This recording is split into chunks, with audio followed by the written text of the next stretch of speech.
Bueno, un saludo para todos. Estamos en el episodio 89 de esta serie llamada La Universidad del Futuro, donde estamos invitando a conversar a diferentes personas en diferentes temas, como para tener un poquito más de comprensión acerca como de nuestro presente, de los atractores de futuro, de los temas que pueden ser importantes también para pensar la educación. Entonces, ha sido el espíritu que nos ha acompañado en este trasegar, en estos programas. Ha sido muy divertido, ha sido como una oportunidad también de compartir y actualizar conversación con personas como Sebastián, que es nuestro invitado de hoy, que nos conocimos en Manizales hace un tiempo. Bienvenido, Sebas, a que compartamos un rato acá. Amén.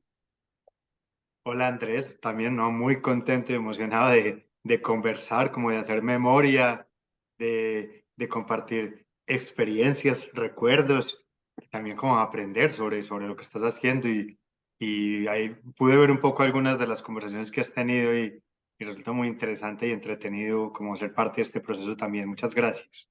Gracias, Sebas. Con Sebas nos conocimos en Manizales hace ya un tiempo, en algunos procesos ciudadanos y ha sido muy interesante pues volvernos después en otra conversación después de venir de trabajar en Medellín, en Bogotá, que estuvimos conversando sobre temas como de las experiencias.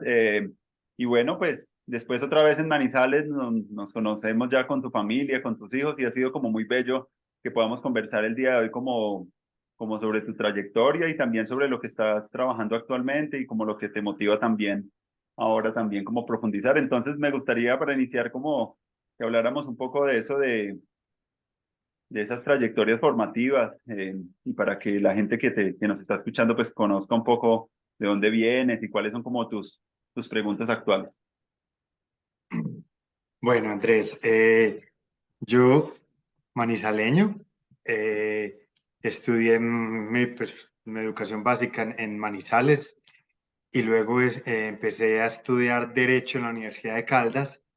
Digamos que sí, yo estudié en Colseñora, y digamos que era un colegio, digamos, me tocó también un momento, tal vez suene a queja mucho, pero digamos un momento donde era un colegio más como enfocado si se quieren, matemáticas, más en esto de las ciencias.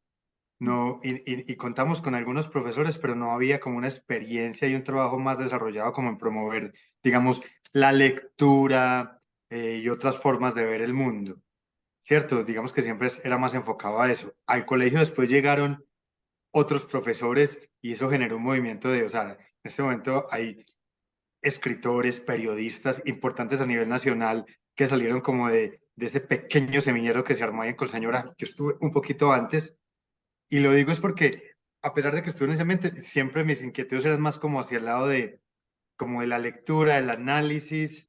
Igual allá no tuvimos como profesores que nos promovieran mucho la lectura, pues yo soy un lector tardío, pero, y digamos, el colegio ahí no me ayudó tanto, pero siempre era como que, bueno, como periodismo, no sé qué, me gustaban mucho los deportes, pero periodismo era en una universidad privada, entonces apliqué a Derecho y pasé. Yo entro a estudiar Derecho, hago muy buenos amigos, construyo unas muy buenas amistades de toda la vida y voy estudiando pues lo que me enseñan, derecho civil, personas, familia, que el derecho lo que hay que estudiar es los códigos civiles y muchas de las materias eran básicamente como cuestionarios con preguntas y respuestas y las respuestas son los pedazos de los códigos en derecho constitucional y en las otras materias un poco más diferentes también como muy de aprenderse textos, de aprenderse conceptos que ya vienen y, y cuando estaba en segundo año, eso fue como en octubre, yo ya había empezado a escuchar de un grupo que se llamaba Obra Abierta, ya aquí yo ha sido nombrado varias veces, Jorge Iván Gómez Sánchez, John Henry Rosco, que fue uno de los invitados de hace muy pocos capítulos, Richard Estupiñán, Alejo Luna, y esta gente, digamos de una manera, no sé cómo, no sé,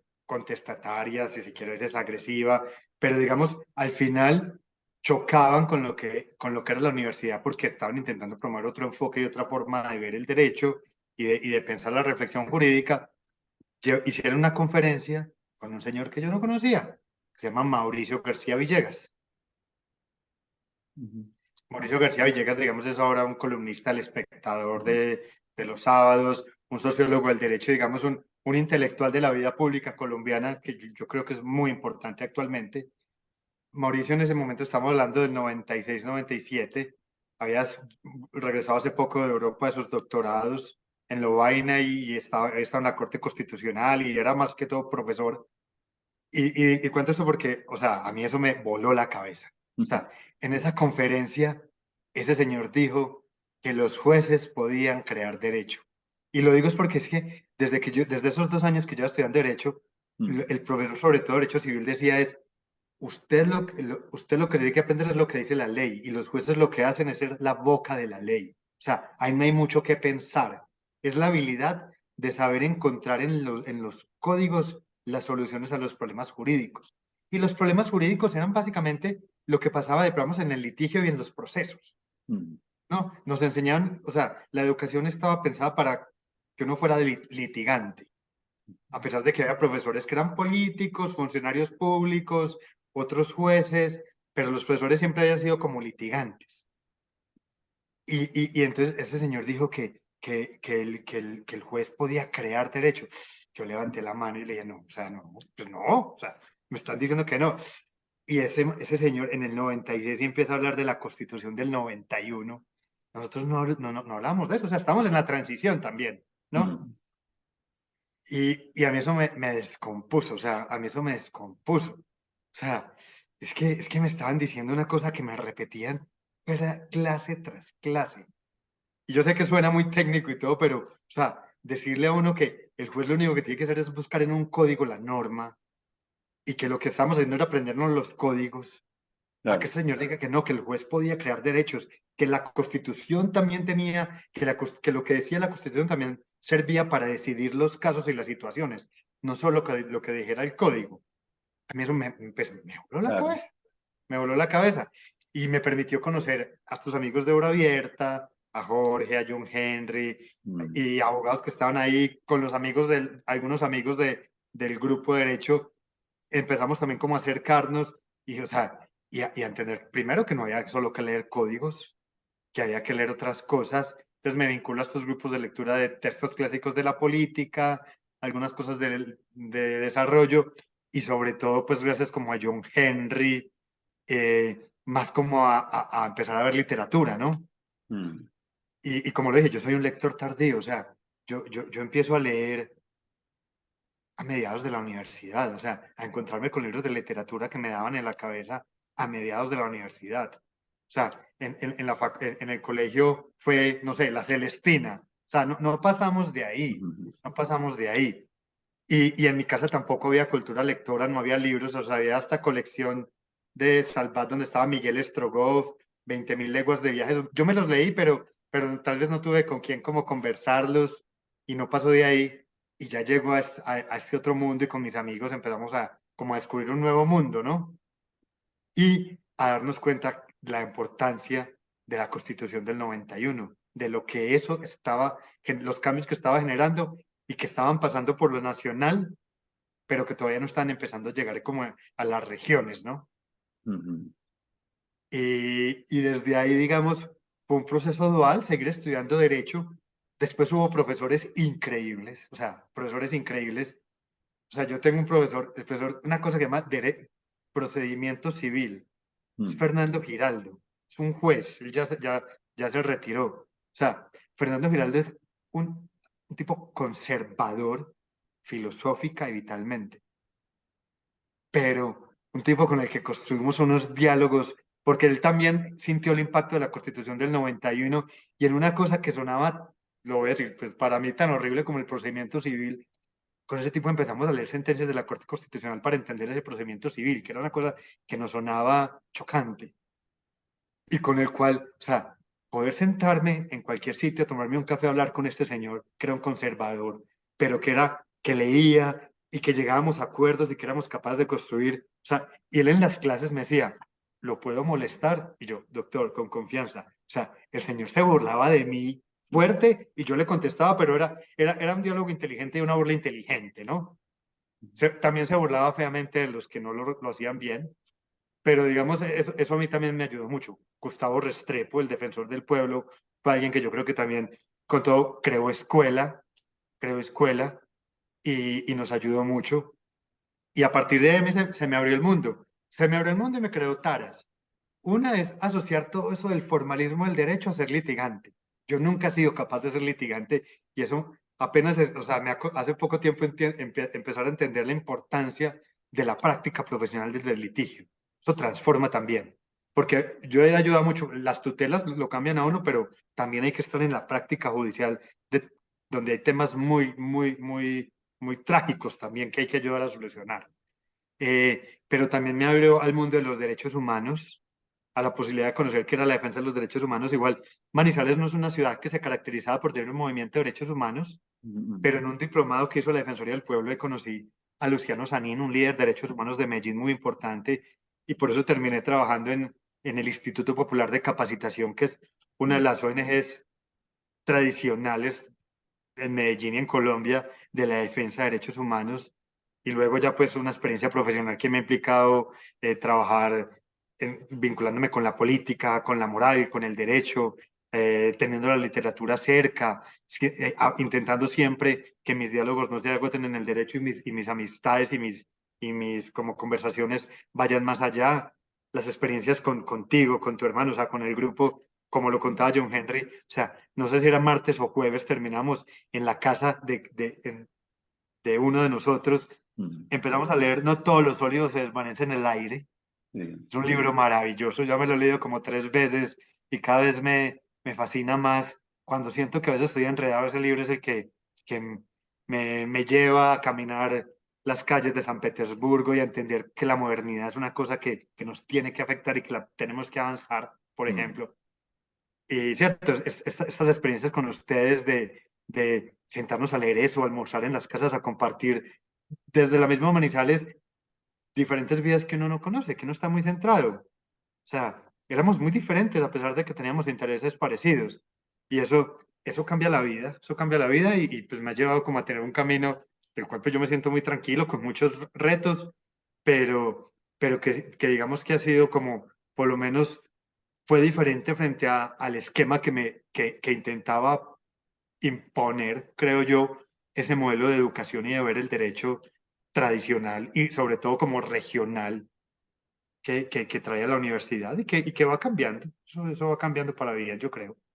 Sí, me parece muy interesante todos esos privilegios que uno empieza a reconocer en la formación personal y con amigos como para leer el mundo y compartirse lecturas y eso, cuando yo llegué acá a Bogotá yo sentía que traía como una particularidad que pues otras personas, por esos mismos espacios pues lo hacían uno ser de determinada manera y tener como cierta capacidad de escucha y de conversación, que eso fue que creo que una de las cosas que más aprendimos también con Pensamientos Sin Fronteras, cuando tuvimos algunos espacios de conversación con Ernesto Contreras, Germán Guarini, como con Pedro y como espacios como Ciudad Foro, con el que hablábamos ayer con Mm. Germán Vallejo, de donde nos encontrábamos, por ahí estaba Misael, Luz María, nos empezaron a llegar una serie de personas y a reflexionar sobre la filosofía política, sobre la educación.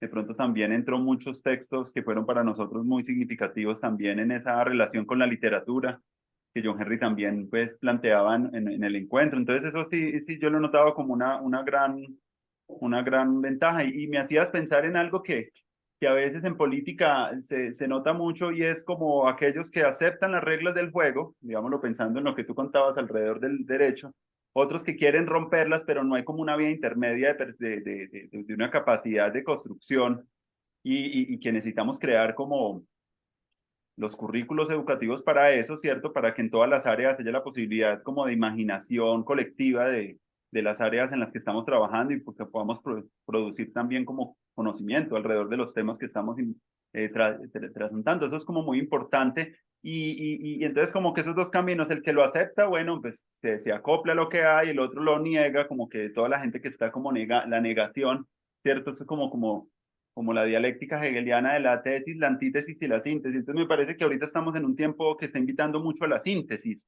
y a la síntesis. Ayer con Germán hablábamos eso, como que en algunos espacios de movilización social como que converge la interdisciplinaridad, lo intergeneracional, espacios mucho más abiertos de diálogo. Entonces como que esa invitación es muy importante que he buscado que pues en este programa podamos tener una línea que no sea solamente deconstructiva, sino que permita también visualizar en la escala de lo meso, que es lo que le escuchaba a Manuel de Landa, un sociólogo, hablar que es como la escala donde podemos hacer cambios importantes ahora como en la sociedad, porque las escalas micros y macros pues a veces como que no impactan tanto. Entonces, como que estamos ahí moviéndonos en lo meso, en el sentido de imaginarnos cómo puede ser la educación del futuro. Y claro, me parece muy agradable todo eso que cuentas, porque yo también, pues, como que parte de eso es inspiración de lo que estoy haciendo actualmente, volver otra vez a facilitar la conversación para mirar a ver qué se nos puede ocurrir juntos como ciudadanos. Y ahorita, pues, con un plus más es que tenemos las tecnologías para hacerlo. Entonces, esta educación pues va a tener un componente también muy fuerte donde puede ser como Iván Illich planteaba en la sociedad desescolarizada, que es como una red. Él lo pensó antes de la tecnología, antes de Internet, pero era como poner en relación a las personas que quieren aprender algo con los que saben sobre los temas y los que tienen la experticia y han caminado sobre determinados temas. Entonces me parece muy maravilloso eso, Sebas, ¿cómo ves tú ahorita eso como de pronto de lo que te estoy comentando de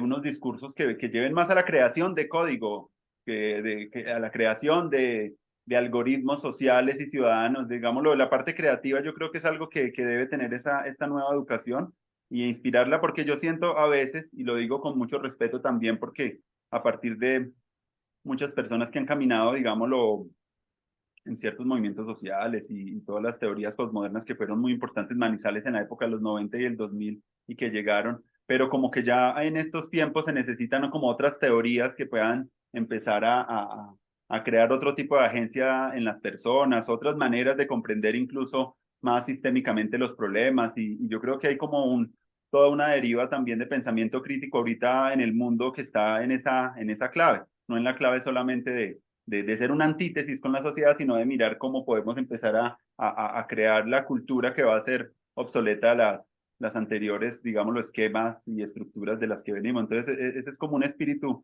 muy importante y no sé si quieras de pronto decir algo respecto a eso frente al tema de la construcción en educación. Andrés, a mí como que la única palabra que se me ocurre, que al final es yo creo que lo que define esa experiencia que vivimos, lo de ahora es, o sea, hacer todos los esfuerzos posibles por exponernos a muchas cosas. O sea, es que al final sí están estas redes y esto, pero yo también, pues, ya cuando veo a mis hijos y estas cosas, o sea, uno termina muy sometido a dinámicas cotidianas, obviamente a las dinámicas de trabajo y la posibilidad de exponer uno mismo y sus hijos y los cercanos a otras experiencias, a otras personas, a otras formas de ver el mundo, es muy difícil. Y si no lo hacemos, y si no somos capaces no solo de exponerlo, sino también de aprender a conversar con esas experiencias, o sea, no Mm, vamos a ser capaces.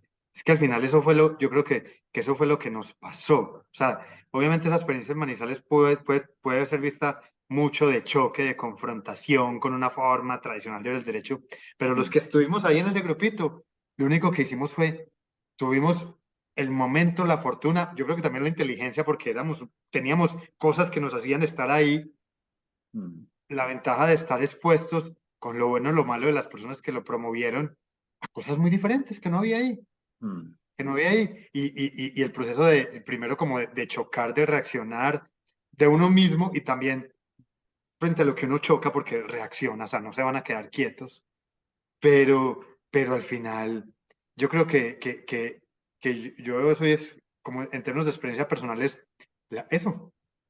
Yo voy a Manizales y busco al profesor Fernando, que vive en su casa en la plaza de Bolívar de Villa María, y nos sentamos a conversar de cualquier cosa, él mm, desde su visión, yo desde la mía, donde llegamos a los acuerdos y también aquí, no sé, llevar a mis hijos también a que vean, a confrontarse experiencias de personas que han sufrido dolor, violencia, de que mm, vean la literatura como una forma de entender cosas que de pronto ellos no van a vivir y es desde ahí, es como de cómo seguimos generando espacios para exponernos a cosas que nos pueden molestar, pero que también nos pueden entender. mm, O sea, y mientras contaba un poco, cuando me haces esa pregunta de la experiencia, es que nos pasaron cosas increíbles. O sea, yo no sé si aquí esto lo verán abogados, pero o sea, en el 98 esto suena pues puede que suene ridículo, pero es que esto le cambió la vida. Además de las conferencias que vimos que no se veían en Manizales, o sea, una noche en la casa de mi amigo Santiago Botero, tomando aguardiente con Carlos Gaviria y Rubén Jaramillo Vélez. Ah, Entonces, Rubén Jaramillo Vélez y Carlos Gaviria contando cómo aprendieron a leer cuando niños, sí. que es una cosa que he empezado a leer mucho. Entonces, toda esta gente, o sea, estas generaciones que ya tienen 80 90 años, Mm, a muchos de ellos, cuando tenían 5 o 6 años, sufrieron una enfermedad. De verdad que ese hecho me está causando, o sea, son niños que tienen que terminar en su cama durante 15 días o un mes y no pueden ir al colegio y en sus camas empiezan a leer. Así le pasó a Rubén y muchos filósofos que ahora, por ejemplo, españoles como de la década de los 30, los 20, que empiezo a leer, muchas de esa gente, no hubo un momento en que me enfermé y la solución era encerrado en mi cama y un niño de 7 años y le empiezan los papás y los abuelos a tirarle textos.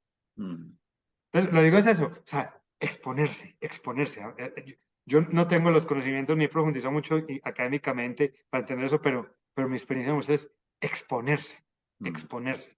Es lo único que se me ocurre. Y eso, y volver a retomar los diálogos. O sea, yo con ese grupo, o sea, con Jorge Iván hablo distanciado, con John Henry más o menos, pero no menos de cada 3 o 4 años hay por lo menos una llamada o algo.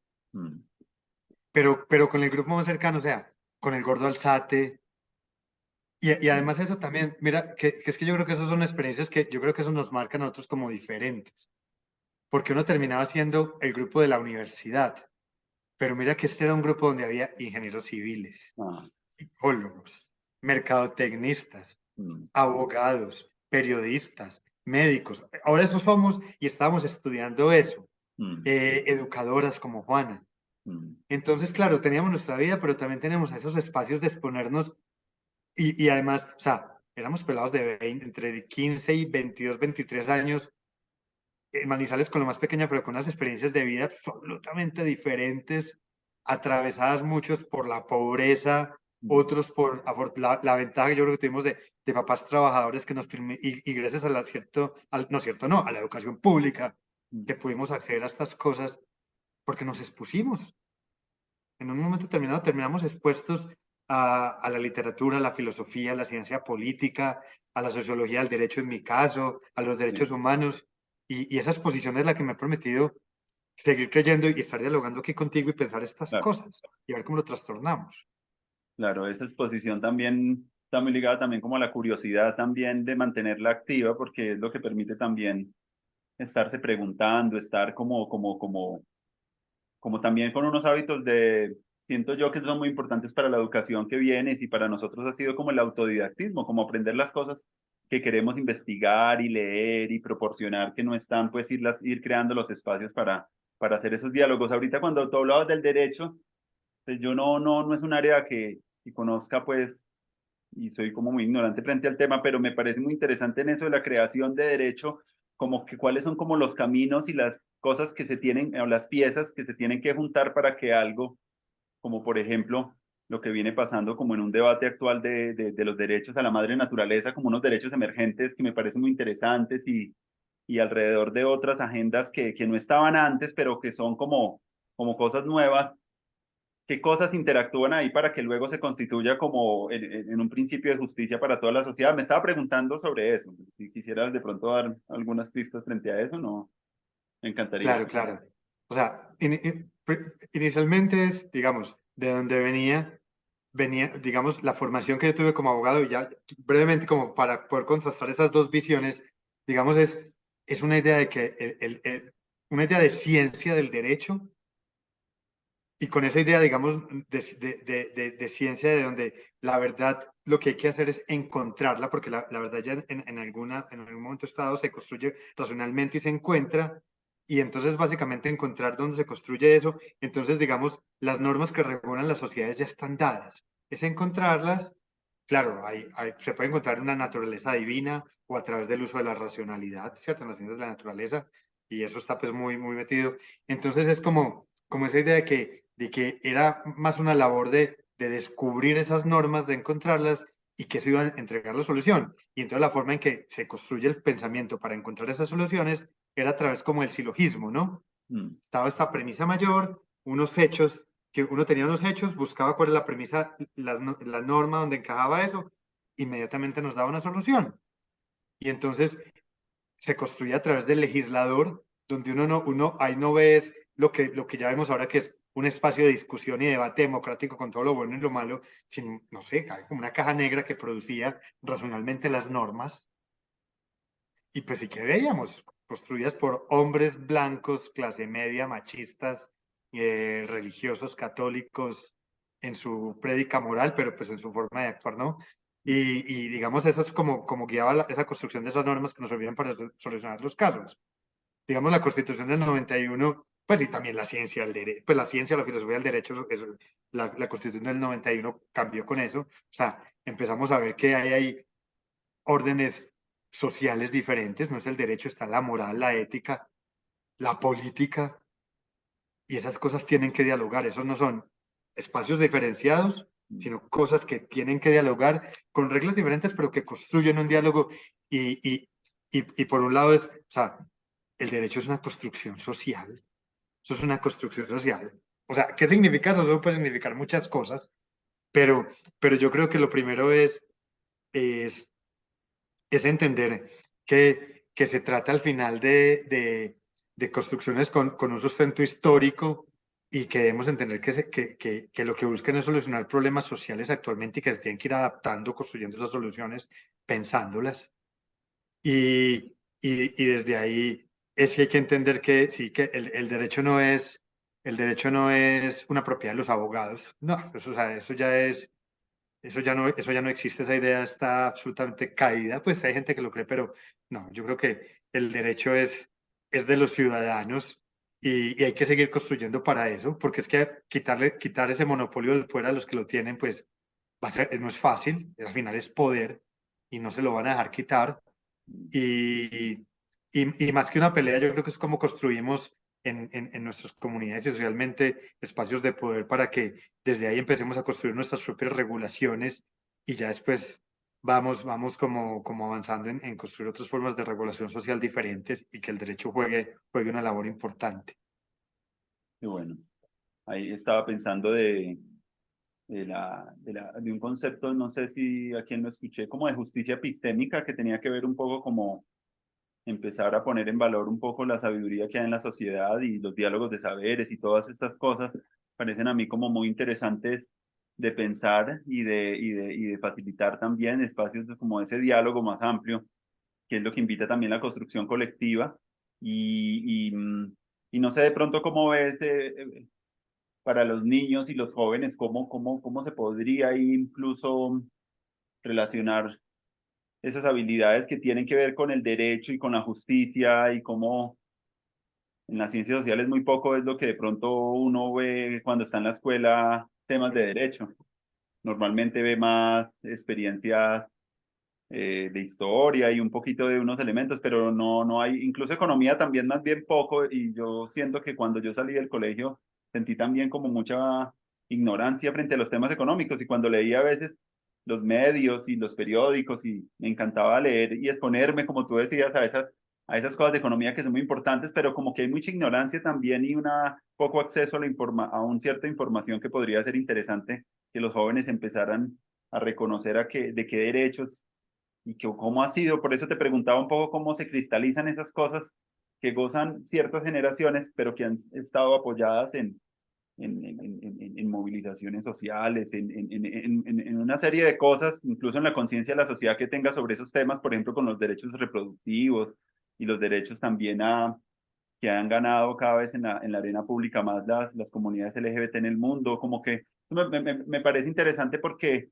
va cambiando un poco como las agendas y va siendo importante para que los niños y los jóvenes empiecen a entender y a comprender cómo suceden esas cosas que gozan ellos ya como derechos, pero que han costado y ha tenido un trabajo fuerte. Y eso me parece como importante. No sé cómo tú ves ese empalme que podría tener el derecho en la educación y en la formación y en términos como también de una reflexión alrededor de la política, de la democracia, que siento yo y lo he escuchado mucho en algunos autores contemporáneos que también los jóvenes que nacieron pues en este mundo de las redes sociales pues eh, no han tenido esos espacios de los que estamos hablando. Y yo lo hablaba con Yara hace poquito y me decía, qué bacano que ustedes tenían como una consistencia más fuerte como en la relacionalidad, pero los que ya nacieron en este mundo y eso ha afectado un poquito la democracia, lo dice Tristan Harris cuando hace ese documental de el dilema en las redes sociales, dice que pues hay mucha exposición a más información, pero incluso más expuestos estamos a la desinformación, a la polarización,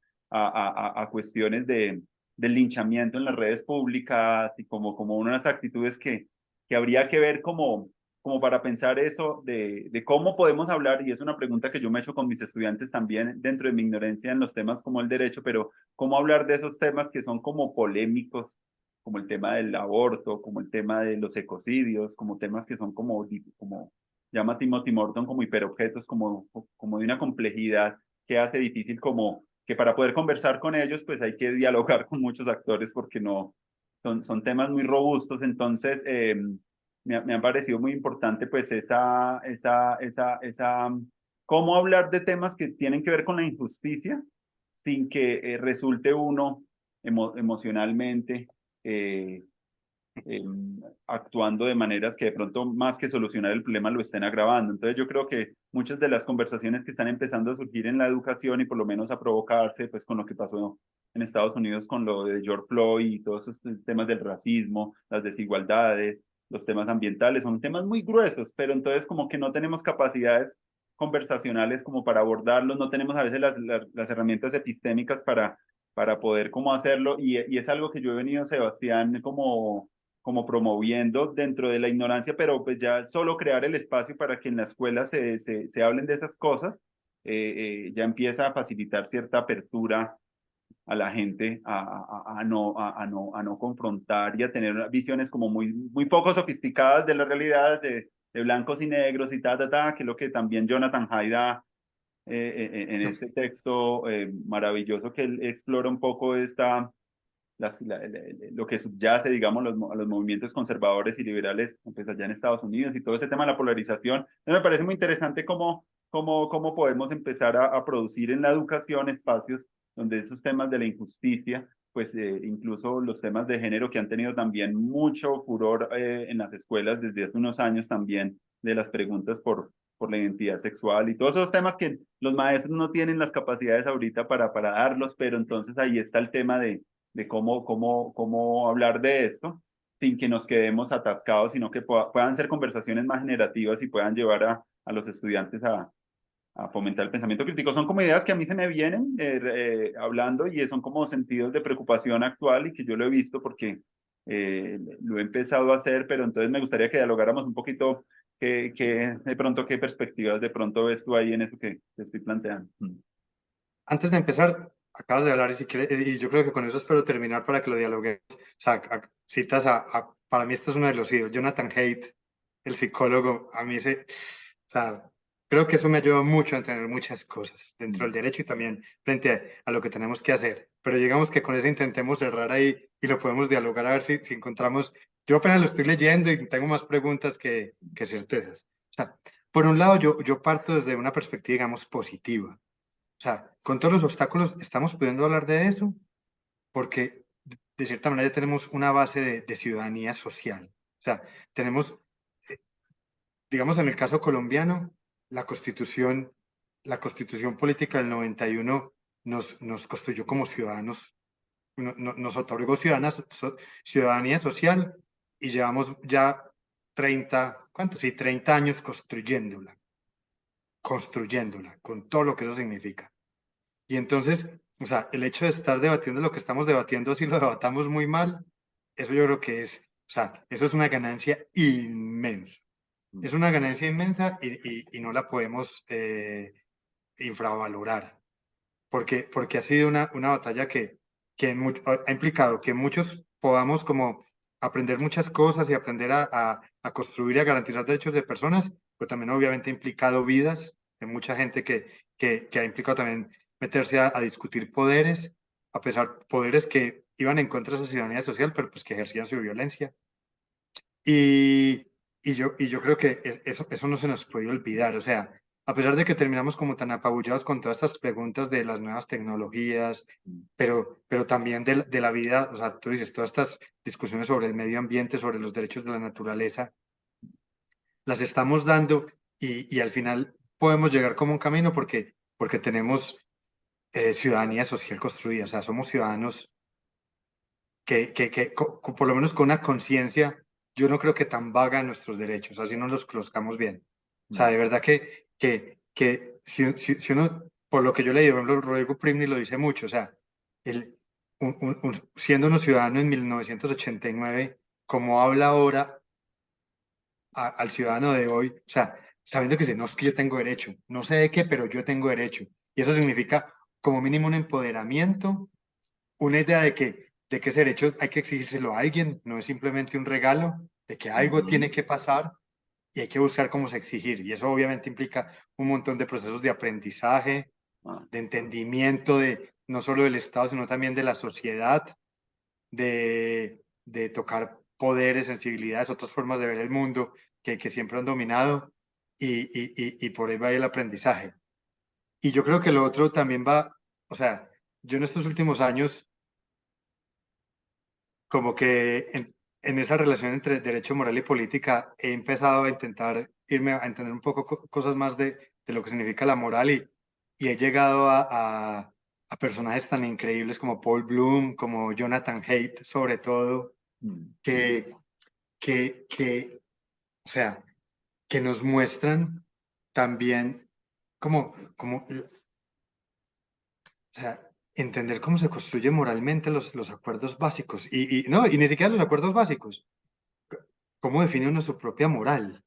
O sea, claro, es que pues venimos normalmente de una formación o de una cosa donde pues estamos básicamente desde niños asistiendo, digamos, a una iglesia donde ya está claramente impuesto cómo, o sea, nos tienen puesta en la cabeza no solo qué deberes, sino más profundo aún, ¿no?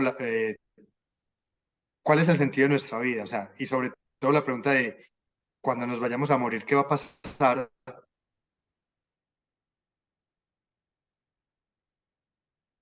Esa forma y está institucionalmente, biológicamente, o sea, físicamente, emocionalmente, está puesta en nosotros, que nos lleva a que esa forma de comprender el mundo, de que la idea de que va a haber un reino mejor cuando estemos allá, eso nos impone un montón de deberes.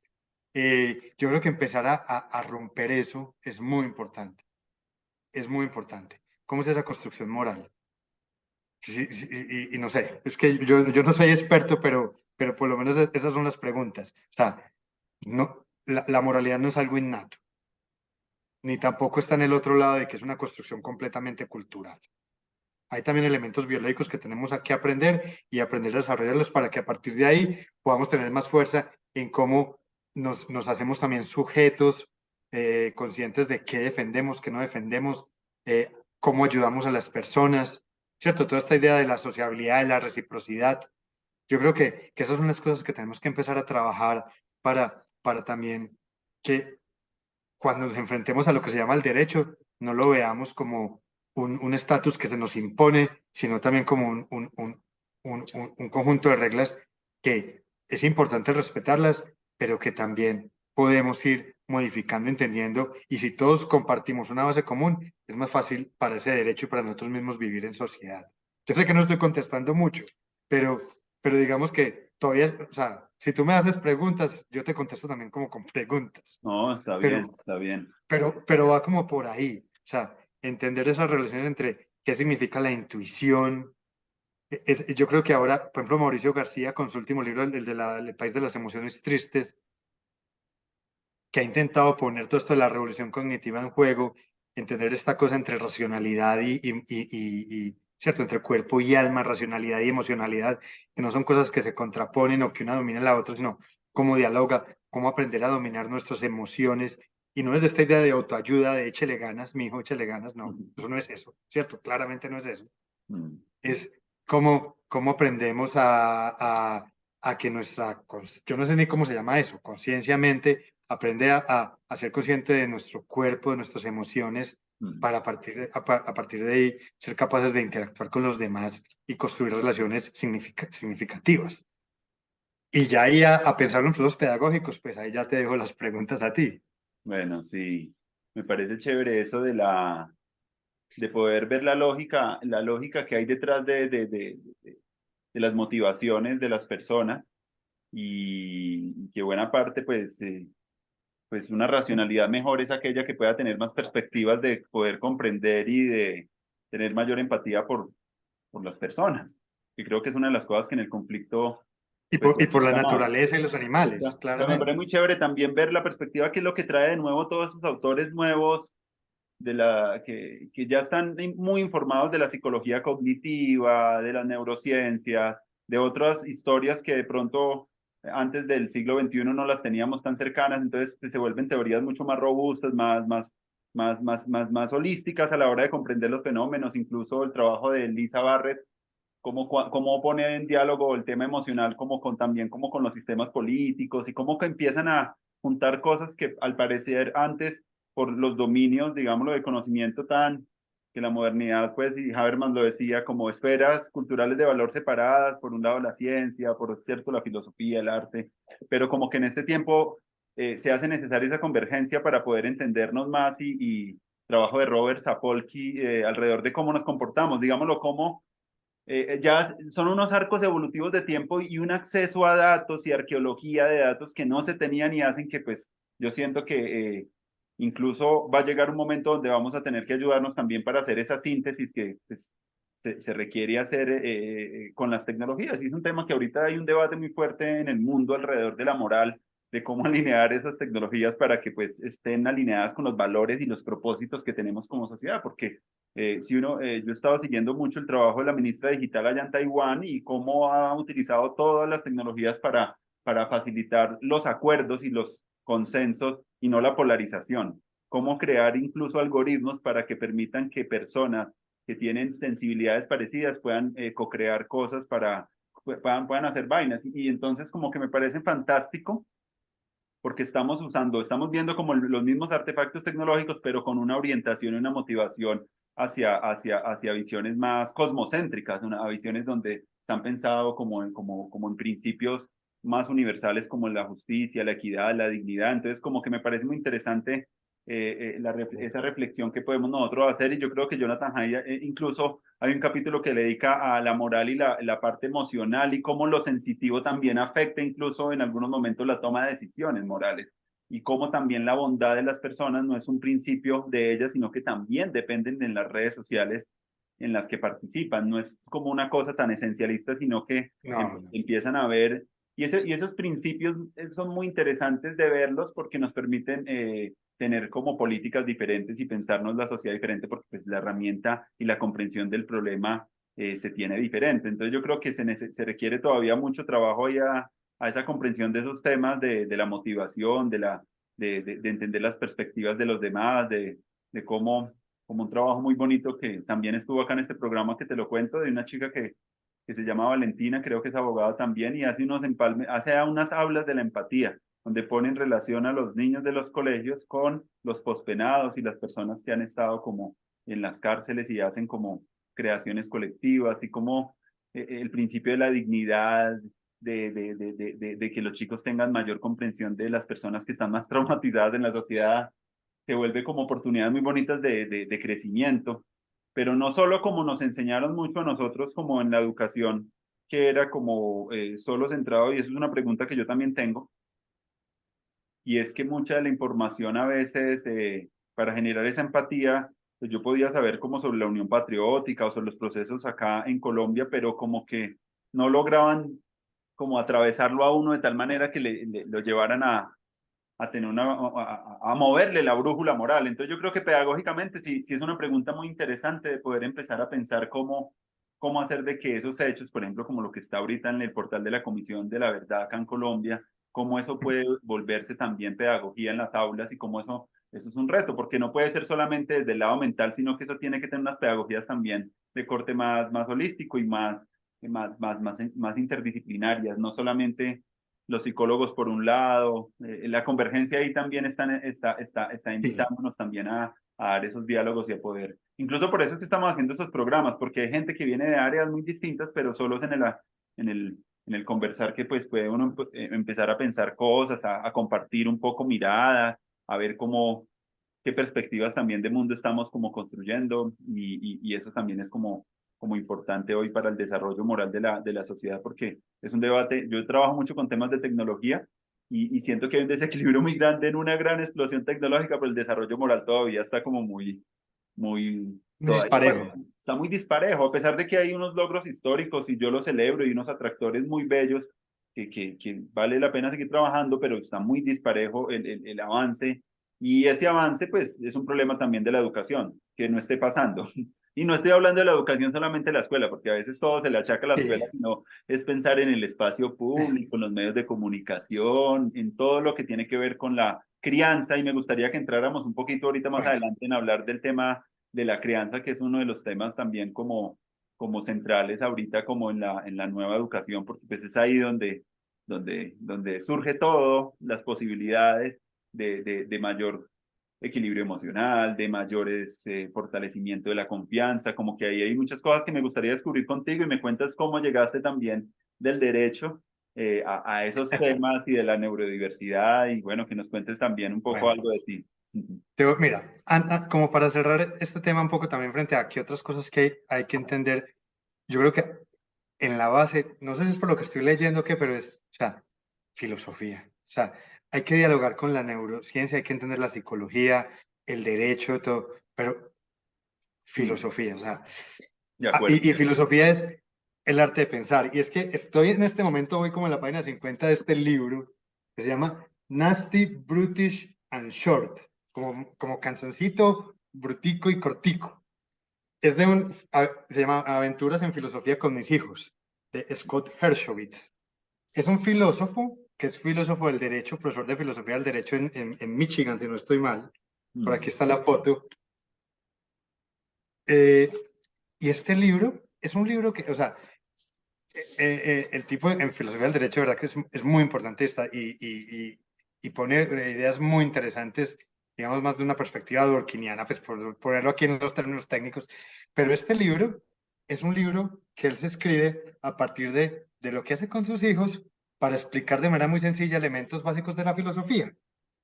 Primero, es muy divertido, porque es básicamente, Hank y Rex tienen como 5 y 9 años por ahí.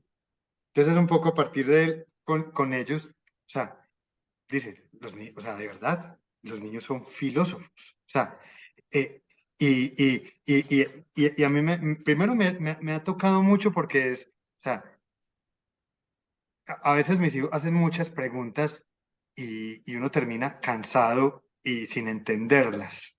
Entonces es ahí evadiendo. Este libro, en esto, me ha ayudado es como primero a eso, que hombre, haga el esfuerzo de entender el sentido de las preguntas al menos. O sea, esas preguntas responden a intereses. La pregunta más tonta se puede traducir a una pregunta filosófica que hizo Platón hace tantos siglos.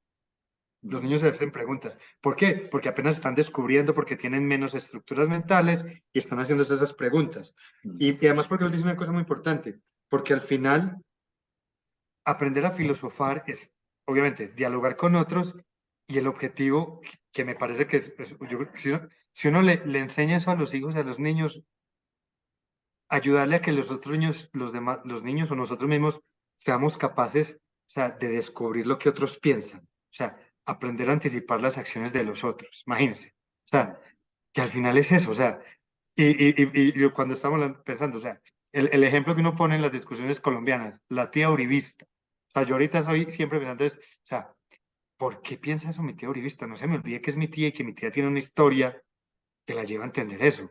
¿Por qué esos miedos? ¿Por qué esas reflexiones? Y también porque los míos.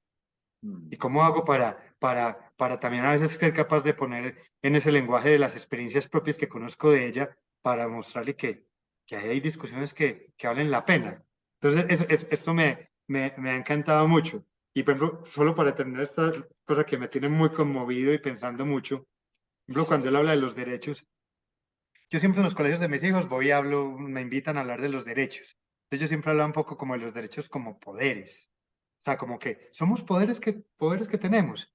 Pero creo que, por ejemplo, este señor me ha cambiado un poco la idea y yo ya lo había, o sea, en teorías sofisticadas del derecho lo había estudiado, pero no había sido capaz de aterrizarlo. O sea, los derechos son relaciones. Es que son relaciones. O sea, porque es que cuando hablamos de un derecho es, yo digo, tengo derecho a algo, pero significa que hay otro que tiene que hacer algo para que yo, y lo podemos poner desde el derecho que yo tengo sobre este lápiz y que es mío, y eso significa que tú no lo puedes coger sin mi permiso. O sea, esa relación que en este momento se está estableciendo entre nosotros dos, de que tú no cojas, ¿qué tipo de relación es? O sea, es una relación que se llama normativa. O sea, es una norma la que está diciendo que es mío y que yo como niño me puedo poner bravo y morderte si me lo vas a quitar. Mm, Entonces, ¿cómo se construyen esas relaciones? Y entonces esas normas, y entonces cuando decidimos que esas normas, que son las que definen ese tipo de relaciones que tenemos frente a cosas como la posesión de un lápiz, mm, ese tipo de relaciones, ¿cómo las consideramos o qué valor tienen en términos de buenos o malos? Entonces ya él entra, está empezando a hablar del consecuencialismo, el utilitarismo, de las teorías deontológicas de Kant, y lo está poniendo en la capacidad, o sea, me está abriendo la vida para poder ser capaz de empezar a hablar con mis hijos de eso, que mm. uno no es capaz, pero eso necesita, o sea, formarnos también. Es que si no, no hay de otra. O sea, Bonitos por ejemplo, me tiene ejemplos. pensando, Mm, por ejemplo, el dilema del troll y el famoso dilema filosófico del troll.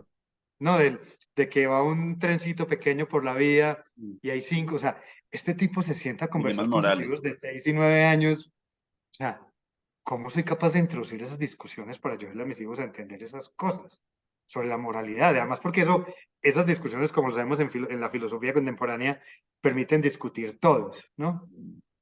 Y ya hay versiones populares, o sea, no sé si tú has visto esta comedia que se llama, ahí se me olvidó, el The Good,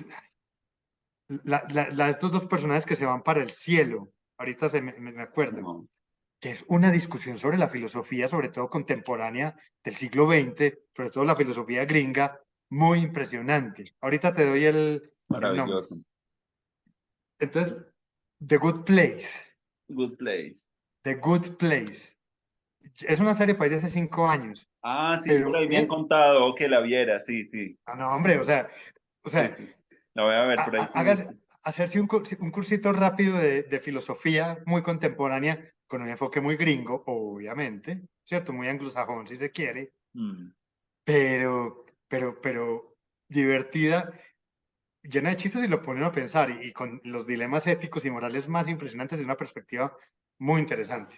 sí. Entonces uno también como va aterrizando eso. Eso es una de las Bueno, cosas que más me ha gustado del cine, es que se ve mucho esos sí, dilemas morales en las sí, sí, personas sí. y creo que he aprendido mucho más incluso a utilizar esa herramienta pensando en pedagogía como con fragmenticos de películas. Incluso ahorita hacíamos un ejercicio para hablar un poco de la sociología de las emociones y estábamos mirando como cuatro emociones y mirar qué películas de pronto nos servirían para abrir una discusión o una conversación alrededor de los temas, por ejemplo, de la vergüenza, de la envidia, de la culpa, y poder tocar temas que son difíciles.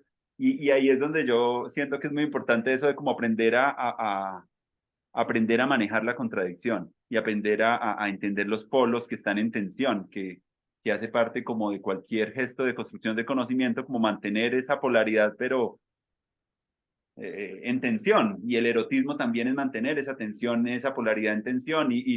La cuestión de los géneros también invitan también a que esas polaridades. Incluso en la física se ven que los polos están ahí y están construyendo nuevas, como decía Varela, nuevas formas de organización de la materia en esa.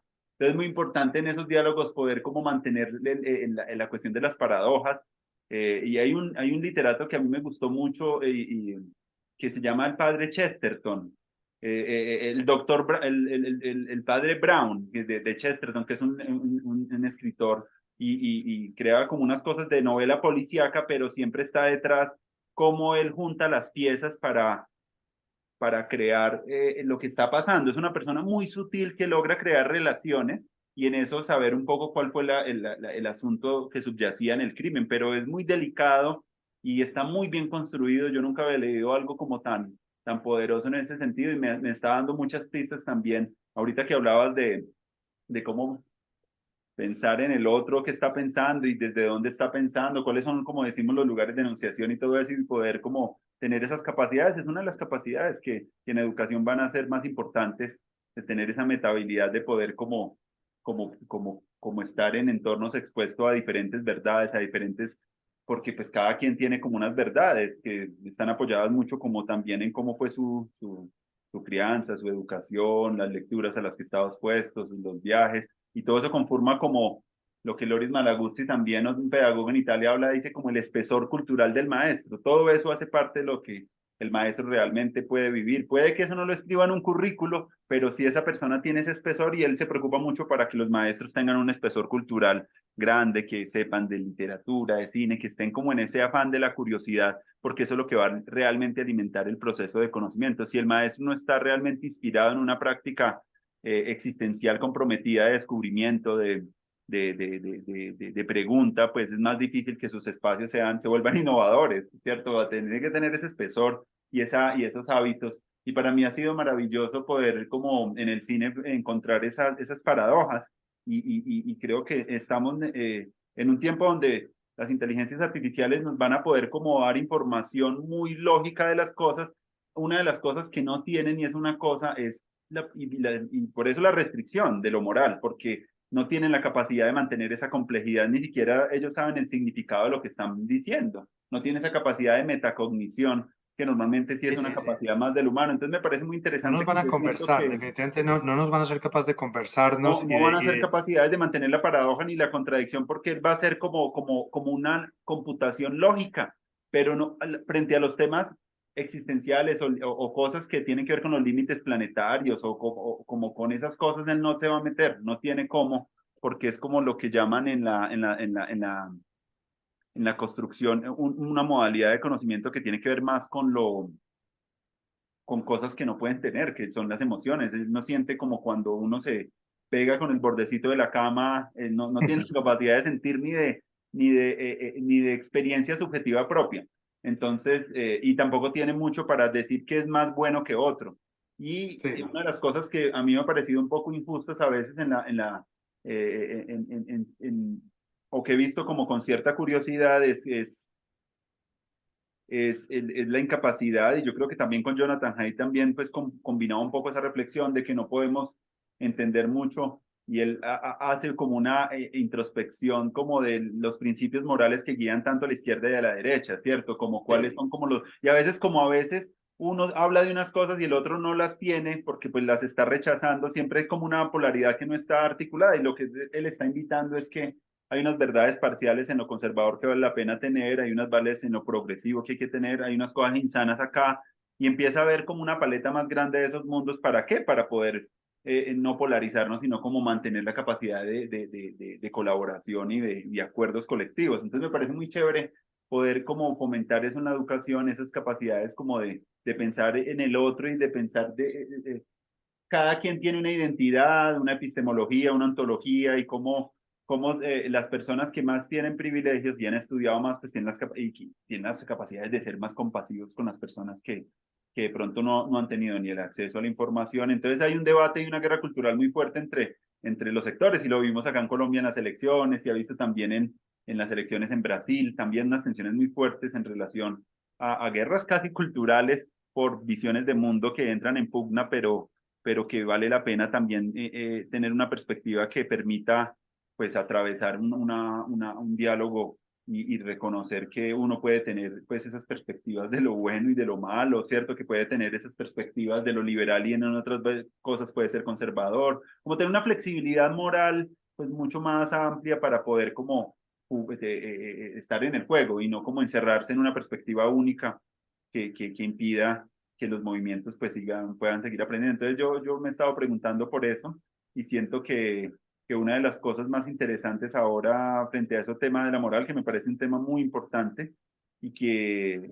una de las cosas que te iba a decir también, que me recordabas cuando hablabas de este libro, es que yo también me leí en el texto de un filósofo africano que se llama Bayo Akolomafe, que le cuenta a su hija sus preguntas y lo narra, es como un regalo para su hija que tenía como 5 o 6 años, como que le hace como un diario muy filosófico y también de la realidad del mundo y me pareció como involucraba poesía, reflexión política, como una forma también de crear conocimiento para las nuevas generaciones, muy potente. Eh, Otro sobre el racismo también que me leí, no recuerdo el autor, era una persona afroamericana que también le cuenta a su hijo qué significa ser negro en Estados Unidos y cómo ese libro es muy desgarrador porque muestra un mundo de injusticias que se están viviendo y él le cuenta lo difícil que es ser negro, pero entonces es muy bonito como que esos temas en los cuales los padres empiezan a hacer una transmisión generacional de ese conocimiento y empiezan a contarle a los otros pues ciertas cosas que los niños de pronto Sí, no están viendo. no han vivido y me parecen unos gestos muy maravillosos, visto en el arte, lo he visto en la literatura y creo que eso es un trabajo muy bello, empezar a contar con un lenguaje y con el humor, y creo que es otra de las claves también de la educación, porque ahorita se Sí, sí, volvió sí. muy difícil hacer chistes incluso por la misma polarización, porque entonces tú ya vas a decir algo y vas a tener miedo de ser cancelado, vas a tener miedo de ser juzgado por tu perspectiva, y hay como una cosa que uno a veces, incluso uno como profe se mide mucho en relación a qué chistes hace, porque a veces hay una sensibilidad muy fuerte frente a los temas y puede uno resultar malinterpretado o mirado desde una Ush. perspectiva misógina o de pronto conservadora frente a algunos temas. Entonces, como que se ha perdido el humor en el aula y yo siento que, así como la paradoja es importante, un poquito de humor y un poquito de ironía sincera, como dice Hansi Freina, un sociólogo que yo sigo y filósofo sueco, él habla mucho de la ironía sincera y de la ingenuidad informada. Mírale las paradojas, ironía sincera, ingenuidad informada, como que buscar entre las polaridades como las sinergias, como una la filosofía que él está construyendo tiene que ver con eso de la metamodernidad y es como mirar los patrones de los significados profundos que tienen las culturas, que tiene la modernidad, que tienen incluso las sociedades antiguas, que podamos aprender en el presente, sacando un poquito el fruto mejor de ellas y no casándonos como que cada sociedad está en oposición frente a la que viene anterior, ¿cierto? Pero en esta convergencia que estamos invitando, me parece muy interesante la posibilidad de pensar como en sacar las conclusiones mejores que hemos tenido en los diferentes tiempos. Incluso ahorita lo ancestral también ha tenido mucha fuerza en el mundo. ¿Por qué? Porque hay algo que como la modernidad luchó también por ser muy laica, ¿cierto? Y romper un poco con la religión, ese contenedor religioso que también es un contenedor importante, que tiene que ser actualizado todavía, seguimos en una batalla muy fuerte pensando que el problema es la religión, cuando a veces lo que nos falta es un poquito esos contenedores donde nos permita orientar la brújula moral, porque es que lo religioso también tenía que ver con esas posibilidades donde el ser humano se confrontaba también con la muerte, con lo divino, con el ejercicio de su propia bondad y de su propio servicio. Entonces son como unas dinámicas que vuelven otra vez a nuestro presente, pero como actualizaditas, no como rechazadas, que siempre se habían rechazado en el discurso que tiene que ver con el discurso como de la modernidad, como que luchó mucho como con la religiosidad. Y yo siento ahora que paradójicamente muchos de esos temas vuelven otra vez mezclados e incluso a veces con todas las críticas que uno le puede tener en esa apropiación que vuelven a hacerse de esos temas, pero siento que son escenarios importantes para pensar la educación en el futuro. Mm. Uy, Andrés, usted lo único que hace es abrir y abrir puertas para hablar de cosas. No, está lo de la crianza, pero también, o sea, uno de los últimos proyectos en el que he tenido la suerte de trabajar, ese ha sido, el año pasado fue, no, yo creo que nos cambió a los que estamos ahí mucho la vida, es un proyecto que estamos trabajando, es en Latinoamérica, sobre libertad religiosa en América Latina. Maravilloso. Entonces, digamos, yo juego un rol desde lo abogadil, más desde cómo construir enfoque derecho para construir eso. Y es un proyecto, digamos, que tenía la idea de construir como un observatorio para entender la diversidad religiosa en América Latina, un poco para, como con varias cosas, promover la idea de libertad religiosa y un Mm, poco también intentar mostrar que es, digamos, donde ha sido el mayor aprendizaje, más que hablar de religión, aprender a construir las ideas de espiritualidad. Entonces, digamos, un poco combatir, si se quiere, como el monopolio religioso de ciertos grupos que sabemos cuáles son, y para ponerles como en el mismo nivel experiencias espirituales. Eso nos a mí permitido, o sea, estuve en Brasil, no pude estar en la ceremonia porque el vuelo no llegué, pero conocer la experiencia de los terreiros, de todas estas comunidades negras afros en Río de Janeiro, mm, o sea, entender realmente lo que significa el vudú como una experiencia espiritual mm. haitiana pues y un montón de experiencias, o sea, que que empiezan a ser olvidadas, atacadas y normalmente son sobre todo, pues, o sea, menos valoradas, infravaloradas. Y lo que tú dices, o sea, yo creo que por encima de esta discusión jurídica o esto, o sea, tenemos que ser capaces de construir desde el marco jurídico también, pero también político, cómo le damos protección a la construcción de estas espiritualidades, de esta posibilidad de encontrar, de encontrar un sentido a la vida que no solo se agota luego en formas institucionales de ordenar las cosas, Mm. no, sino cómo somos capaces de conocer otras, o sea, sí, el sentido de la vida es que al final, yo cada vez siento que una de las cosas más graves que tenemos es esa, o sea, es que cuando ya tenemos 6 años, para bien o para mal, ya nos tienen metido en la cabeza cuál es el sentido de la vida. Y no ser capaces de que eso se pueda construir con un poquito más Mm. de tiempo, más de tiempo. La espiritualidad, ¿por qué estamos acá? ¿Para qué? Y eso cómo influye en la forma en que nos comportamos. Ujú.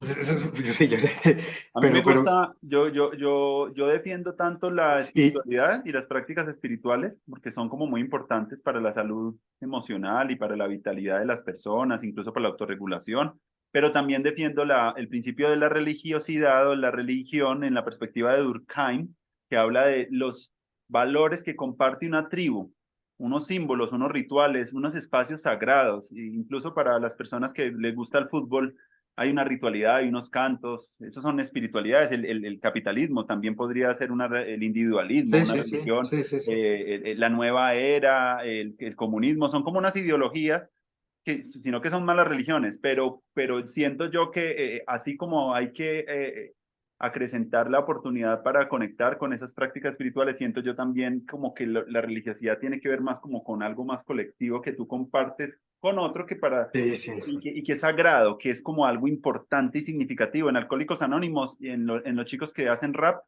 hay como unos principios que los une, ese pegamento y que los une en su música, en su estética. Las contraculturas como el rock también tienen como unos principios muy fuertes de religiosidad y leyendo el libro de Rupert Sheldrake, este biólogo alrededor de las prácticas espirituales, él también habla un poco de la música como una cosa importante y me gustaría compartir de pronto algo No, y, respecto a ese sí, tema que me parece como, porque hay un discurso muy fuerte donde dice, no, es que somos espirituales pero no religiosos, pero entonces volver otra vez a rechazar algo que para toda la sociedad ha generado, obviamente no para retomar las religiones antiguas, obviamente podemos sacar las piezas bonitas en el misticismo judío, en el cábala, cristianismo, en los principios ancestrales de las comunidades como que unen también una visión más reverencial frente a la naturaleza, pero siento yo también que como crear nuevas religiones es algo como que podemos hacer, como así como tu profe al principio te dijo que podías crear tu derecho, yo creo que podemos también nosotros crear nuevas tribalidades y subculturas que tengan un principio de religiosidad y de espiritualidad y de comunalidad, por decirlo en los temas de Arturo Escobar, como de que nos dan ganas de estar con el otro, de compartir algo que tenemos en común y esa es nuestra religión, esa es nuestra religión pero no son las religiones como de creencias dogmáticas institucionales, sino como de pequeñas artesanías que hacemos ciudadanas para compartir conocimiento, afecto, amistad, música, y yo creo que para mí, incluso la Universidad del Futuro, no es una religión, pero sí, sí intenta juntar a gente que tiene una sensibilidad y que tiene una apertura a comprender las cosas o de una sea, manera más constructiva y cómo podemos volvernos una y buena que comunidad. puedan, o sea, que puedan poner en diálogo esas espiritualidades. Es que yo creo que la Mm. discusión debería ir más hacia o sea, más que hacia un Interreligioso. concepto diferente hacia un concepto diferente de lo religioso. Yo creo que no, esa no es la discusión. Para mí la discusión es cómo abordamos un nuevo concepto de lo laico y de lo secular. O sea, esas nuevas formas, o sea, tenemos que ser capaces de relacionarnos. O sea, esas separaciones iglesia-estado, iglesia-sociedad, no pueden funcionar, tienen que ser diferentes. Por eso es que terminan, o sea, por un lado, afectando formas diferentes de pensar y terminan generando también monopolios y vulnerando formas de pensar y de ver el mundo diferentes. Mm. Claro, yo lo he explorado más desde, como estudiar un poco, sobre todo lo indígena y lo afro, pues un Mm. poco, porque es que o sea, desde su religiosidad construyen las sociedades, las han construido por siglos y siglos y les han funcionado. Ah, Y ahora las terminamos, o sea, considerando inferiores, o sea, es que ni ah. siquiera las consideran religiones. Sí, sí. Cuando esa, Digamos que allá en Brasil con lo de cuando, los terreiros actualmente con los evangelismos sí, conservadores, una disputa por muchos de los espacios. uy, sí, esas tensiones con lo evangélico son muy, o sea, cuando efectivamente son los que a veces pueden dar buenos ejemplos de cómo lo espiritual, lo religioso y Mm, la construcción de sociedad-estado puede funcionar. Cuando mm, vemos que lo nuestro no funciona, ellos sí les ha funcionado a veces, mm. pero no los terminamos, o sea, menospreciando completamente. Sebastián, yo quisiera preguntarte algo de tu paternidad y como de las nuevas Listo, masculinidades listo. y como todo ese discurso también y esa práctica bonita de tú con tus hijas, ¿cuáles fueron como las transformaciones más profundas que viviste como en esa experiencia y cuáles son los Listo. aprendizajes que te deja también eso de ser padre? Y me gustaría saber, conocer de ti eso porque lo he visto y lo siento. Bueno, no, hablemos de eso. O sea, yo llevo más o menos ya unos 20 años con mi pareja, con Nadia.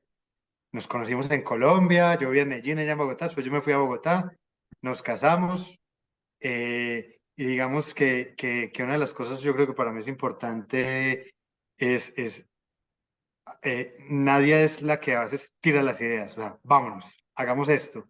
Entonces yo antes era, no, no se puede, no, o sea, ¿cómo nos vamos a mover? O sea, yo creo que yo tengo muchas cosas vitalmente muy conservadoras de quedarme en sus cosas.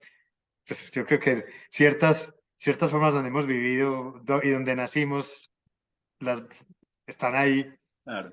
Y entonces un momento en que teníamos, o sea, yo tenía un trabajo en mis sueños en Bogotá, yo fui asesor parlamentario de Cecilia López en una parte muy dura del gobierno de Álvaro Uribe, o sea, una oposición fuerte que dolía, que Mm, costaba, pero y feliz, obviamente también en un ambiente de polarización y de viendo enemigos por todos lados, ya vemos pues la distancia bien, pues entonces decidimos irnos a Estados Unidos, ella hacer su maestría, yo aprender inglés, ahí vivimos unos años en vida de estudiantes, después nos fuimos para una ciudad que se llama Richmond, Virginia, a 2 horas de Washington, donde mi esposa consiguió un trabajo, yo pude hacer mi maestría en Derecho en la Universidad de Virginia, una gran experiencia.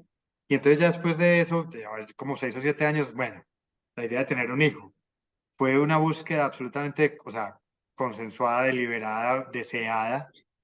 Entonces nace primero Camila, que tiene ahorita 9, y luego Joaquín. mm, Y digamos, porque yo estaba buscando trabajos en Estados Unidos, yo no tenía visa, digamos, estudiar una maestría y hacer cosas de derecho en Estados Unidos para extranjeros es muy difícil. mm. Era voluntario con organizaciones de derechos humanos en Estados Unidos, en latinas y esas cosas, pero entonces, pues ya embarazo, van haciendo hasta punto, pues Camila ahí, bueno, hay que pensar qué vamos a hacer, la educación. Entonces dije, no, pues o sea, yo no estoy trabajando y pagar un daycare si yo no estoy trabajando, eso es muy caro, es muy caro. Entonces yo dije, o sea, y digamos que yo he tenido, al final terminó siendo muy educado por mujeres, por mi mamá, mi papá se murió cuando tenía 14 años, siempre mi familia, mis tías, mi abuela, y lo otro es que he tenido unas jefas, o sea, ahorita de hecho supe de ella, Carmen Sabeles, una mujer de un carácter impresionante, y Mm, alguien, digamos, un personaje público como Cecilia López, mm, que a mí me marcó la vida, o sea, nos marca la vida por el carácter, el criterio, el rigor, el carácter ético, así uno no comparta cosas impresionantes. Y digamos, con Cecilia, cuando estábamos en el Congreso, yo no hice parte de ese equipo, yo no trabajé porque estaban otras cosas, pero ahí se empieza a desarrollar todo el tema de la economía del cuidado, el reconocimiento del trabajo doméstico no remunerado en los hogares. Entonces yo, digamos, ya tenía lecturas y experiencias concretas, y entonces yo dije, listo, yo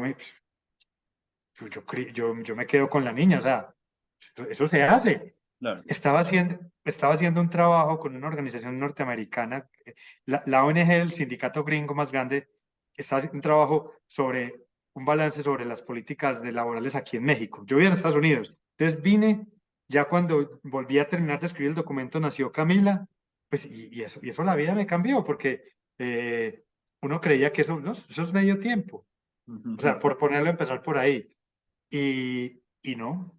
Claro. O sea, es empezar a reconocer la vida de las mujeres. Es que es una cosa, o sea, la vida de las mujeres sin vivir lo que significa el cambio en el cuerpo y el cambio hormonal. O sea, Mm. eso es una cosa brutal.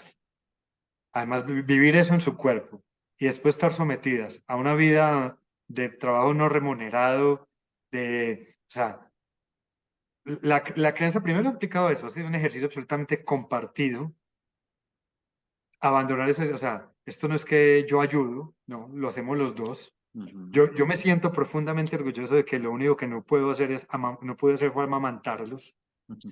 pero digamos, desde el principio, por las condiciones laborales, a pesar de que era un muy buen trabajo, pero en Estados Unidos la licencia laboral son de 6 semanas, Mm. entonces fue muy bonito y mi esposa viajaba mucho, entonces mi esposa hacía viajes internacionales y se iba unas semanas y mandaba la leche por correo, o sea, la leche, creo que llegó, creo que nos llegó leche desde Tokio, mi esposa se Mm. sacaba leche y la mandaba. Ujú. Entonces yo esperando que llegara el señor con la leche por poner cosas, pero no ha sido, o sea, yo creo que al final es reconocer un montón de trabajo que uno nunca como hombre va a hacer, Mm. que el patriarcado le da, o sea, el patriarcado le da a uno el beneficio de no vivirlo y de no tenerlo. O sea, este sistema nos da muchas ventajas a los hombres. Uy, un montón de ventajas muy impresionantes. O sea, nos evita vivir un montón de experiencias que son muy difíciles, muy difíciles. O sea, eh, la, la, eso es muy impresionante. Entonces, pues sí, igual estar como viviéndolas, eso, empezar yo creo que también pues por la educación y por la curiosidad, intentar que esto no fuera simplemente una simple experiencia, sino empezar a buscar lecturas, a entender cosas. Mm. Eh, mi- Mis hijos fueron, pues, nacieron y criados en Estados Unidos.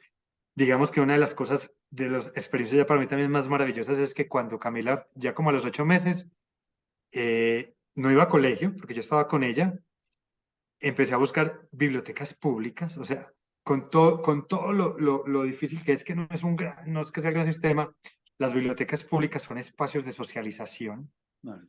Y son espacios de socialización sobre todo que por lo menos, por ejemplo, para la clase media, o sea, digamos, clase baja, perdón, y si se trata de personas racializadas o minorizadas, pues los sistemas públicos son muy pobres.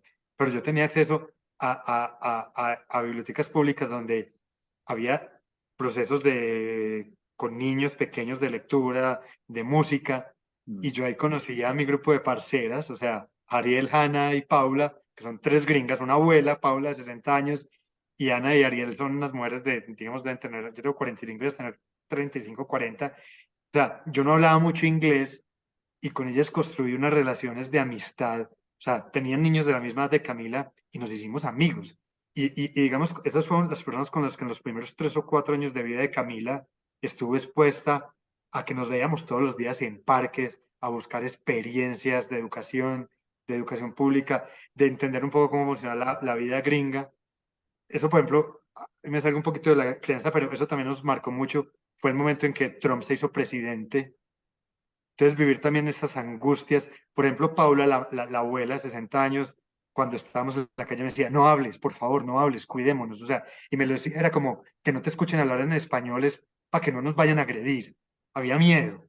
Mm. Eso fue muy impresionante. Y entonces también uno como empieza a ver, entonces, ¿qué vamos a hacer con estos niños? Ujú. ¿No? Y digamos, yo en este momento, o sea, apenas estoy empezando a salir de esa labor de ser papá de todo el día, pero digamos, ha sido una experiencia muy enriquecedora, muy difícil. A mí me ha costado mucho perder mi libertad, porque uno la pierde. O sea, es que el patriarcado nos evita perder la libertad a nosotros los hombres. Es que o sea, de verdad nos evita, o sea, la posibilidad de tener que tomar muchas decisiones, de no poder hacer cosas tontas o importantes, porque hay que estar al lado de un niño. Mm. Y eso está tapado por la idea del amor hacia los niños, pero no las evita, no las evita. Es impresionante. Y, y entonces ha sido todo el proceso de entender cómo se crean niños en una cultura diferente. Y eso llega con otra experiencia, que es una experiencia también bastante importante que nos ha transformado a nosotros. A los 2 años, cuando vamos donde la pediatra, nos dice que Camila no tiene tantas palabras como debería cuando habla, y eso no tiene nada que ver con ser bilingüe.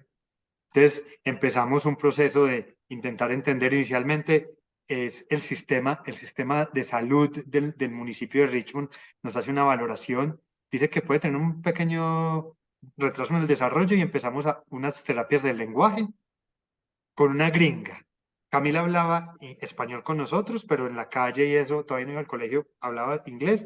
Entonces, unas primeras terapias, unos 6 meses, bien, o sea, como que uno no ve nada diferente y luego nos dicen, vamos a pasar a hablar, a trabajar con una terapeuta del comportamiento. Nadine, me acuerdo de ella, una mujer afro, maravillosa.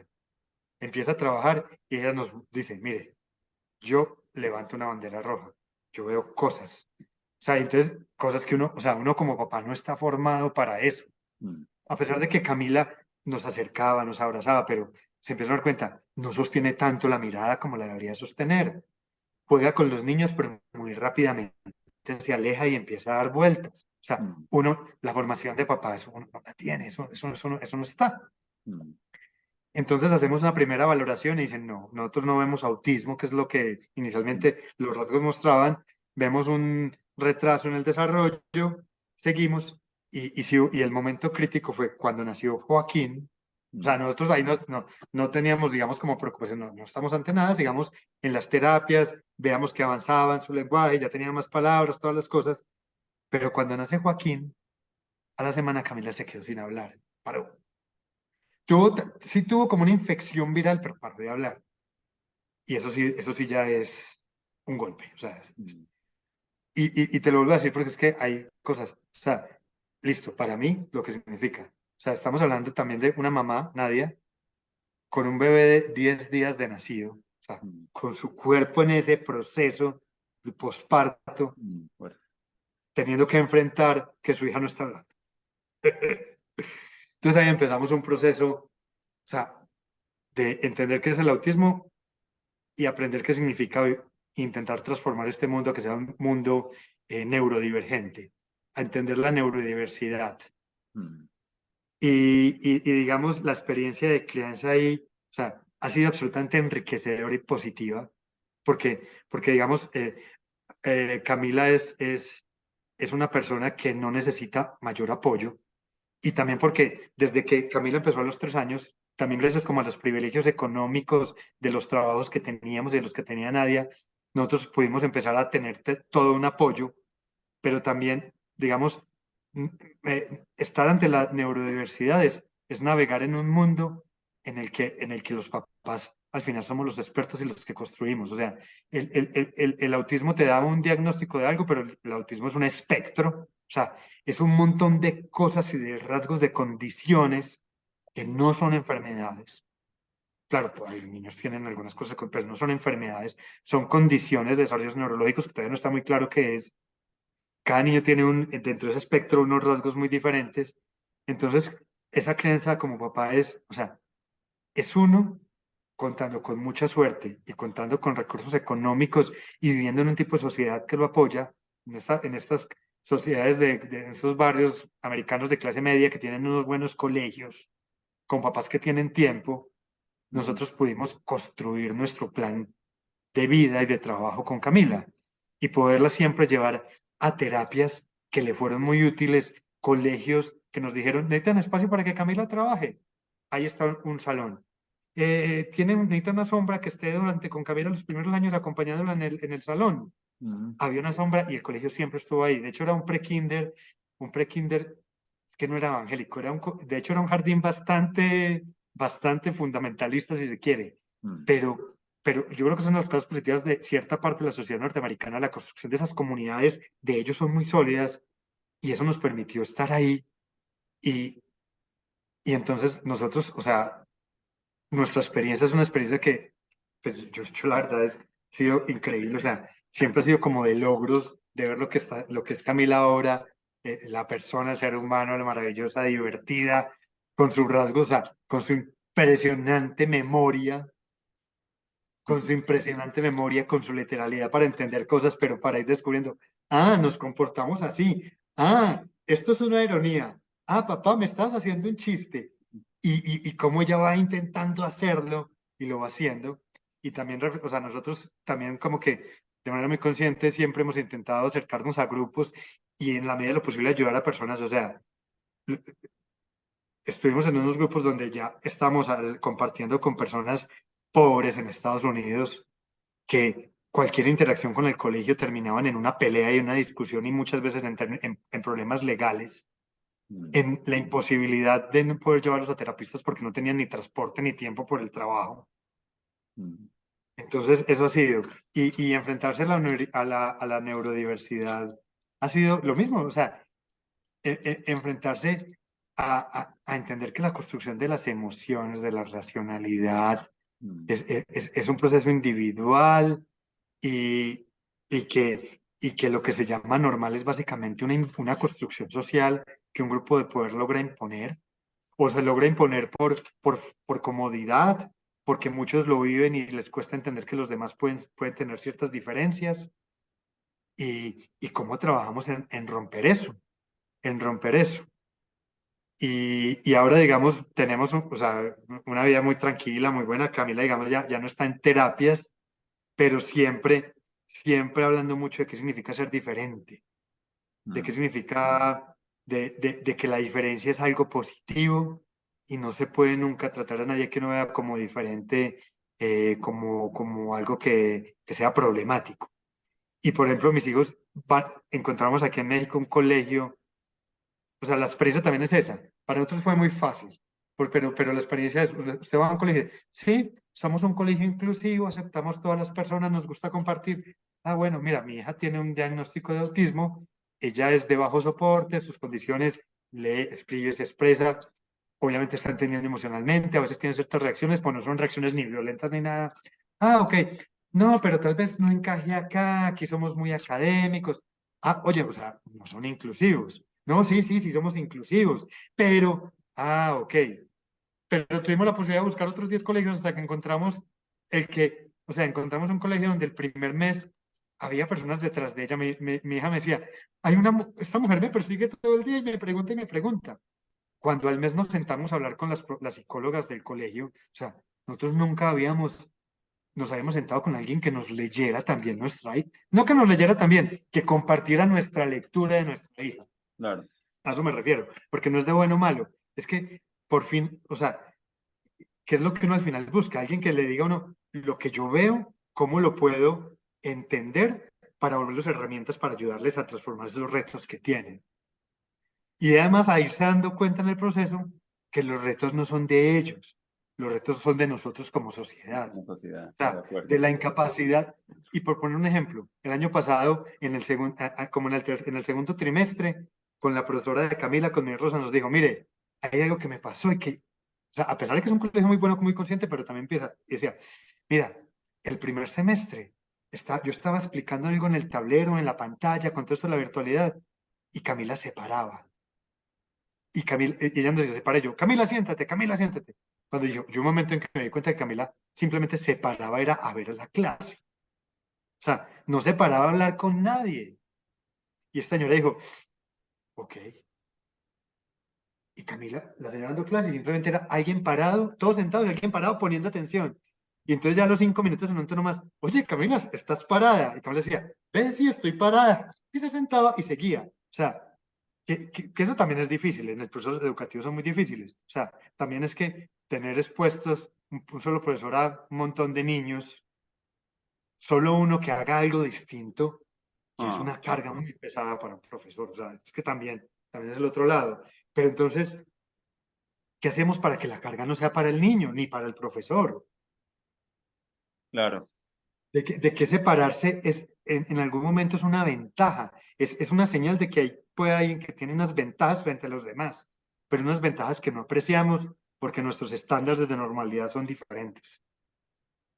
Un aprendizaje gigante para la sociedad y para todos nosotros de poder empezar a personalizar mejor el aprendizaje, a mirar otras modalidades de conocimiento, a valorar otras capacidades excepcionales en las personas, a Sí. abrir un Por poquito ejemplo, el nosotros, espacio para que cada quien dé lo mejor de sí dentro de una comunidad y no todo tiene que manejar como un estándar como lo que llaman en ese libro alrededor de la crianza, como un modelo de paternidad más como de esculpir una persona y no como de que florezca algo en cada persona y que se manifieste como se manifieste, ayudar que tenga la capacidad para que tenga el andamaje para que esa persona pueda hacer lo mejor que tiene para su comunidad, pero no meter a todo el mundo en un principio de la homogeneidad que es como la escuela de pronto se ha organizado. Sí, Me sí, parece que es sí, sí. una gran enseñanza para todos lo que estás contando. Mm.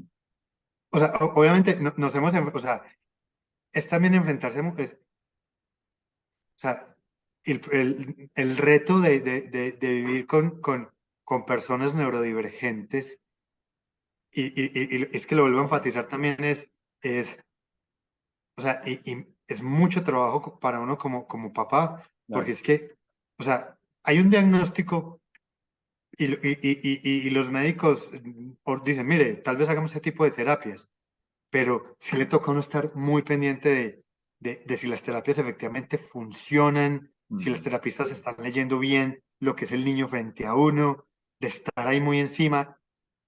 Tenemos tenido el privilegio del tiempo y el dinero para hacerlas. Mm. También obviamente hay muchas cosas, o sea, toda esta discusión entre el autismo y las vacunas, que es una absoluta falsedad, o sea, que fue un artículo académico publicado en Nature que después fue demostrado que fue falseada la información. Mm. Entonces también lo lleva a uno de pronto a buscar médicos, o sea, que es de, yo sí, yo fui un par de veces a unos o sea, y cuando ya entraban es que les voy a curar a su hijo. Ah. Ok, ok, ok.